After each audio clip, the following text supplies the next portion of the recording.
management functions අතරේ primary responsibility එක තියෙන පුද්ගලයාව අපි manager කෙනෙක් කියලා කතා කරා. ඊට පස්සේ ඒ manager සම්බන්ධයෙන් තියෙන ප්‍රධාන රෝල් එක. ඒ කියන්නේ ඕගනයිසේෂන් භූමිකාව මොකක්ද කියන එක අපි කියනවා තැනින් තැනට වෙනස් වෙනවා. එතකොට මේ ප්‍රධාන වශයෙන් මේ හඳුනාගත්ත භූමිකාව ගැන තමයි කතා කරන්නේ හෙන්රි මින්ස්බර්ග්ගේ ඉදිරිපත් කිරීමක් තමයි ඔයාලගේ විභාගෙදීන් බලාපොරොත්තු වෙන්නේ. මෙන්න මේ විදිහට තමයි මැනේජර් කෙනෙක් හැසිරෙන්නේ කියන එක. Managers are responsible for using the organization's care resources. Underline කරගන්නේ වචනේ using the organization's care resources efficiently to help it to achieve its objectives. කළමනාකරුවෙක් හැම විටම care resources කියන්නේ හිඟ සම්පත්. අපි කියන organization එකක අපි input එකක් විදිහට කතා කරන organizational resources limited කියලා. ඒකයි අපි කියන්නේ scarce resources. ඒ හිඟ සම්පත් කාර්යක්ෂම භාවිතය තුලින් තමයි අපේ goals achieve කරගන්න පුළුවන් ඉන්නේ. ඒතකොට මේකේ responsibility එක තියෙන්නේ managerට. Managers are responsible for using the organization's care resources efficiently. increase වුණොත් එහෙම අපිට බැරි වෙනවා අපේ profit එක increase කරගන්න. නේද? profit එක increase කරගන්න එකනේ අපේ main objective එක වෙන්නේ. එතකොට එහෙනම් අපේ profit කියන target එකට යන්න නම් අපි පුළුවන් තරම් අපේ අර scarce resources කියන ඒවා wastage එක අඩු කරගන්න ඕනේ. cost එක reduce කරගන්න ඕනේ. එතකොට මේකේ responsibility එක තියෙන්නේ organization එකේ manager කෙනෙක්ට. එතකොට මේ responsibility එක මෙයා හරියට කරන්න අපි කියනවා මෙයා ගොඩාක් activities කරනවා. ඒක කාර්යයන් කරනවා. ඒක තමයි අපි යාගේ role එක කියලා හඳුනගන්නේ. Such as team leader, planner, organizer, controller, the decision maker and motivator. එතකොට මේ විදිහට leader කෙනෙක් විදිහට, decision maker කෙනෙක් විදිහට, අනිත් අය motivate කරන කෙනෙක් විදිහට මෙන්න මේ විදිහට විවිධ කාර්යයන් කරනවා. මෙන්න මේ විවිධ කාර්යයන් කරන එක තමයි අපි යාගේ රෝල් එක කියලා කියන්නේ. එතකොට විභාගයේදී මේ වගේ දෙයක් හිතලා ලියන්න බෑ. නේද? මේ වගේ දෙයක් හිතලා ලියන්න බෑ. විභාගයේදී අනිවාර්යයෙන්ම බලාපොරොත්තු වෙන්නේ මැනේජර්ගේ රෝල් එක කියලා ඇහුවොත් හෙන්රි මින්ස්බර්ග් ඉදිරිපත් කරපු මේ 10 roles තමයි ඔයගොල්ලෝ විභාගයේදී ලියන්න ඕනේ. ඉතින් මේ මැනේජර්ගේ කාර්යභාරය කියන එක රෝල් එක කියන එක මින්ස්බර්ග් ආකාර 10කට ඉදිරිපත් කරලා තියෙනවා කැටගරි 3ක් යටතේ. interpersonal category, informational category, decisional category.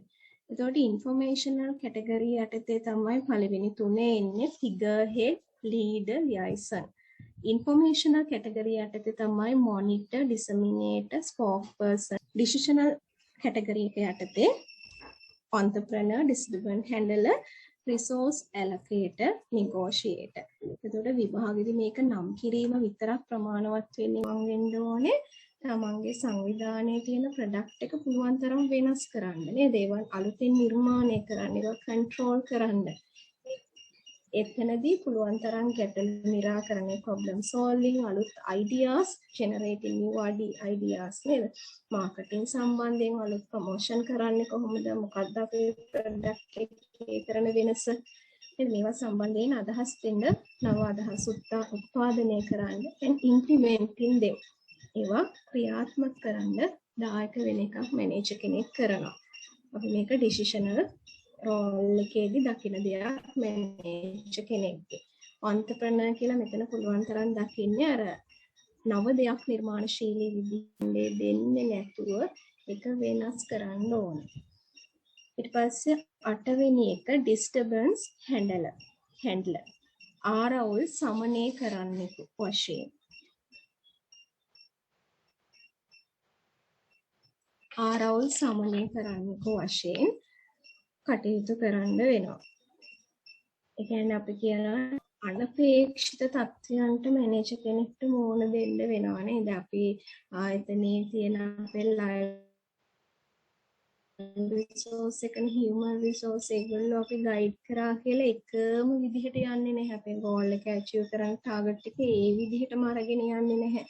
නේද? මැනේජර් කෙනෙක්ට නොහිතපු ප්‍රශ්න වලට මුහුණ දෙන්න වෙනවා. එතකොට ඒවා විසඳන සැටිස්ෆැක්ෂන් එක ලැබෙන විදිහට ඒගොල්ලෝ ඉල්ලන දේ දෙන්නත් ඕනේ. ඒ වගේම අපේ ගෝල් එකේ ප්‍රොෆිට් එකට එක බලපාන්න බෑ. ඒ ඕගනයිසේෂන් එකේ ප්‍රොෆිට් එකට හානියක් නොවන විදිහට ඒවා විසඳන්න ඉදිරිපත් වෙන්න ඕනේ නේද? ව්‍යාකූල තත්ත්වය සමනය කරන්න. The manager also need to determine where an organization or teams hit an unexpected roadblocks. It's the manager who must take charge. She also need to help mediate dispute within it.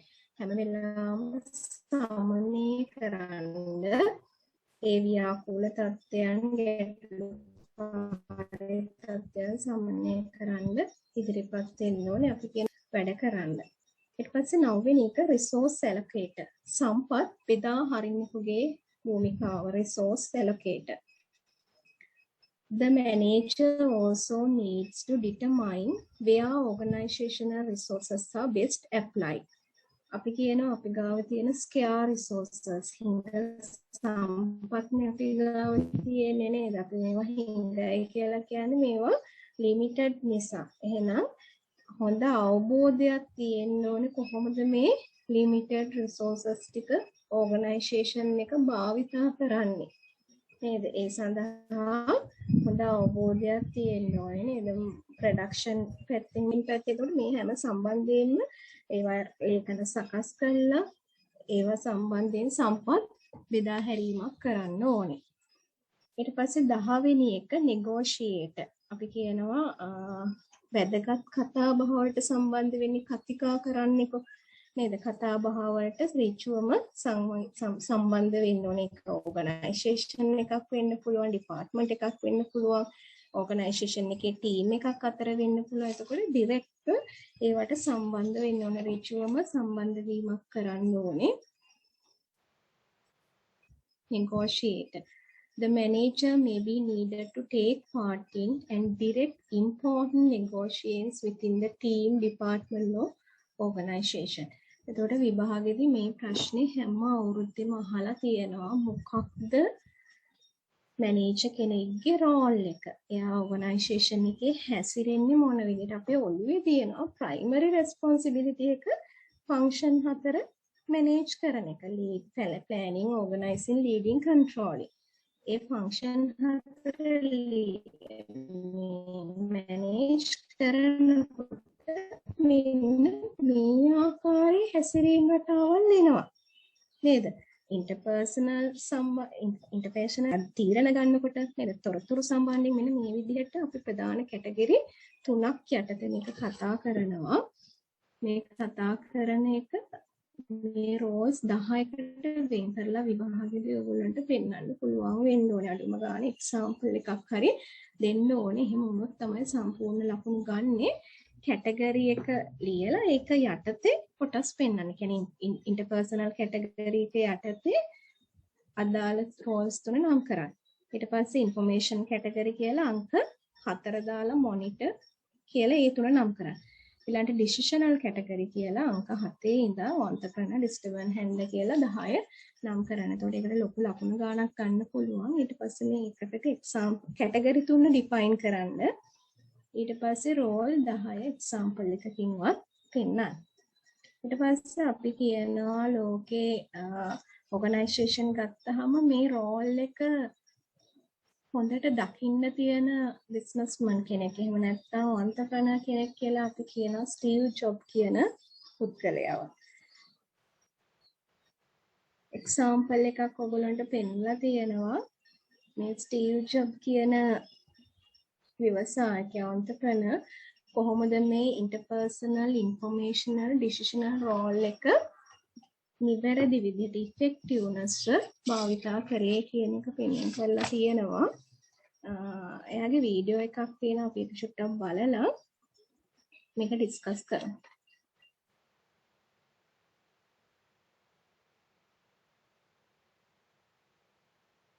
In August 2018, as its stock hit the $200 mark, Apple became the first $1 trillion U.S. company in history. Welcome to our animated show of history.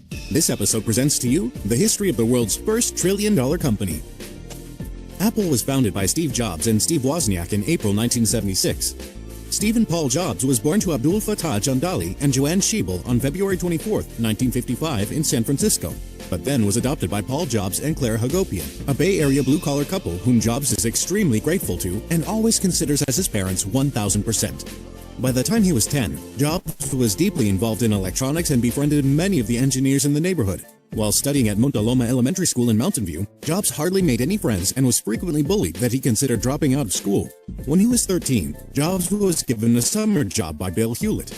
He then entered Homestead High School with Bill Fernandez, a fellow electronics hobbyist. They decided to enroll in John McCollum's Electronics 1. McCollum and the rebellious Jobs would eventually clash, and Jobs began to lose interest in the class.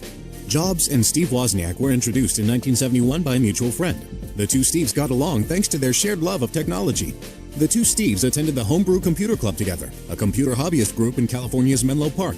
Woz produced the first computer with a typewriter-like keyboard and the ability to connect to a regular TV as a screen. The computer was later christened the Apple I, which was the archetype of every modern computer.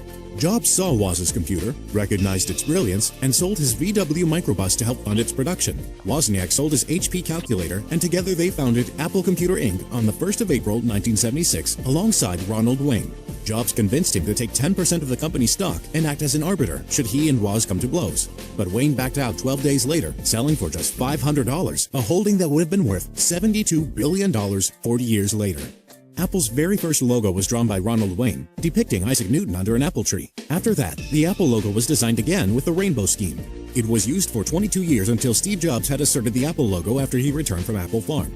A year after foundation, the Apple II was released. It was a much more commercial product and came with its own case. It had a MOS technology processor running at just 1 MHz with 4 KB of RAM and was one of the 3 1977 Trinity computers generally credited with creating the home computer market. The Apple III was designed to take on the business environment that was released on May 1980. Because of lacking the cooling fan as Jobs wished to, the company had to recall thousands of Apple III. On December 12, 1980, Apple launched the IPO of its stock. It instantly created more millionaires, about 300, than any company in history. The Apple I, II, and III computers were text-based machines, much like the earliest IBM PCs. But Jobs wanted something more intuitive. So the Lisa launched in 1983 with its graphical user interface in place. The Macintosh debuted the following year. Jobs was forced out of Apple in 1985 after a long power struggle with the company's board and its then CEO, John Sculley. Jobs then took a few of Apple's members with him to found Next, that specialized in computers for higher education and business markets. Apple purchased Steve Jobs' company Next in 1996. This would not only bring Steve Jobs back to Apple's management, but Next technology would become the foundation of the Mac OS X operating system. In 1997, Jobs stepped in as the CEO to begin a critical restructuring of the company. At the 1997 Mac World Expo, Steve Jobs announced that Apple would be entering into a partnership with Microsoft. Included in this was a 5-year commitment from Microsoft to release Microsoft Office for Macintosh as well as a $150 million investment in Apple. While discontinuing Apple's licensing of its operating system to third-party computer manufacturers, one of Jobs' first moves was to develop the iMac, a family of all Macintosh desktop computers. In 1998, the first iMac was released. At that time, Apple had suffered a series of setbacks as consumers increasingly opted for Wintel, Windows PCs, machines instead of Apple's Performa models. The iPod was released in late 2001. The iPod line came from Apple's Digital Hub category, when the company began creating software for the growing market of personal digital devices. 3 years later, the iTunes Music Store was launched, with 2 million downloads in the first 16 days. The first version of the iPhone became publicly available on June 29, 2007 in selected countries. While it wasn't the first smartphone, it leapfrogged far beyond the competition and launched the mobile revolution. The MacBook Air, released in 2008, was the biggest change in Apple's laptop line for years, and invented a whole new category of computers called Ultrabooks. In August 2011, Jobs died of respiratory arrest related to the pancreatic neuroendocrine tumor. Apple then bought Beats, which made headphones and ran a music service, for $3 billion in 2014. A year later, Apple released Apple Watch. So far, Apple has released 11 generations of iPhone along with several versions of iPad. The iPhone is one of the most widely used smartphones in the world, and its success has been credited with helping Apple become one of the world's most valuable publicly traded companies. So, are you using an iPhone? Please tell us in the comments. Also, example, like the video, I'm going to go to the අපි කියනවා business world එකේ අපිට ඉන්න හොඳම entrepreneur තමයි මේ roll එක effectiveness use කරපු පුද්ගලයා තමයි හෙන්රි මිල්ස්බර්ග්ගේ රෝල් එක අපිට දකින්න තියෙන්නේ ස්ටීව් ජොබ්ගේ. එතකොට මේ ඔයාලගේ එක්සැම්පල් එකක එක්ස්ප්ලেইন කරලා තියෙනවා. මේක දැන් ඔයාලා චුට්ටක් නිදහසේ කියව ගන්න. මොකද අදහසක් කියන්න වීඩියෝ එකක් බලපු නිසා. එතකොට ඉන්ටර්පර්සනල් රෝල් එක ගත්තොත් අපි කියනවා මොහු තමයි ඉන්න මේ ආදර්ශමත්ම මොඩල් එක නේද? මේ Steve Jobs is the role model of the fresh leader. ආදර්ශමත්ම නායකයා කියලා අපි කියන ඉන්ටර්පර්සනල් රෝල් එක හොඳට තිබ්බ. ඒ කියන්නේ අද කම්පැනි මේ වගේ උඩක තියෙන්න හේතු වුණේ යාගේ ලීඩර්ෂිප් එක කියලා කියනවා. ඒ කියන්නේ යාටම ආවෙච්ච වෙච්ච ස්කිල් එකක් තමයි මේ ලීඩර්ෂිප් එක මේ කොහොමද ඉෆිෂන්සිව කන්ට්‍රෝල් කරේ නේද? ඒ කියන්නේ මාකට් එක චේන්ජ් වෙනකොට ඒ මාකට් එකේ වර්තමාන තත්ත්වයට ගැලපෙන්න මොහුගේ ලීඩර්ෂිප් එක තිබ්බද? අපේ කම්පැනි එක ගත්තොත් අද ලෝකේ විශිෂ්ටම ඕගනයිසේෂන් එකක් උනේ මෙන්න මේ ලීඩර්ෂිප් එක නිසා කියලා කියනවා. ඒ කියන්නේ යාගේ ඉන්ටර්පර්සනල් රෝල් එක හොඳට තිබ්බ නිසා කියලා කියනවා. ඒ කියන්නේ ලෝකේ විශිෂ්ටම නිෂ්පාදන ආවේ ඒක නිසායි. වගේම දැන් ස්ටිව් ජොබ්ස් ගත්තොත් එහෙම ඔයා හොඳ අර සහාය සම්බන්ධතා ගොඩනගන්නෙක් විදිහට ක්‍රියා කරා කියන එක අපිට පේන්න තියෙනවා. ඒ වගේම අර හැම වෙලාවම මේ තරඟකාරී තමන්ගේ කම්පිටිෂන් එක ගැන හොඳ අධ්‍යයනයකින් ඉඳලා අලුත් ස්ට්‍රැටජිස් අලුත් ප්‍රෝග්‍රෑම් ඒවා හැම වෙලාවම ඩිසයින් කරා. ඒක තමයි මෙයාගේ අපිට පේන්නම තියෙන දේවල්. ඊට පස්සේ අර ඉන්ෆර්මේෂන් රෝල් එක ගත්තොත් හැම වෙලාවම අර processing information කියන එක ස්ටීව් ජොබ්ගේ තිබ්බා. ඒ කියන්නේ තමන්ගේම සමාගමේ මැනේජර් කෙනෙක් විදිහට එයාම තමයි ඔපරේෂන් එක කන්ට්‍රෝල් කරේ. ඒ තමන්ගේ ප්‍රොඩක්ෂන් සම්බන්ධයෙන් එන්වයරන්මන්ට් එකේ වෙන දේවල් බලාගෙන හිටියා. ඊට පස්සේ ඉන්ෆර්මේෂන් බලාගෙන ඉඳලා ඒ ඉන්ෆර්මේෂන් process කරලා හැම වෙලාවම මෙයාම ප්‍රගතිය ඔබ්සර්ව් කරා.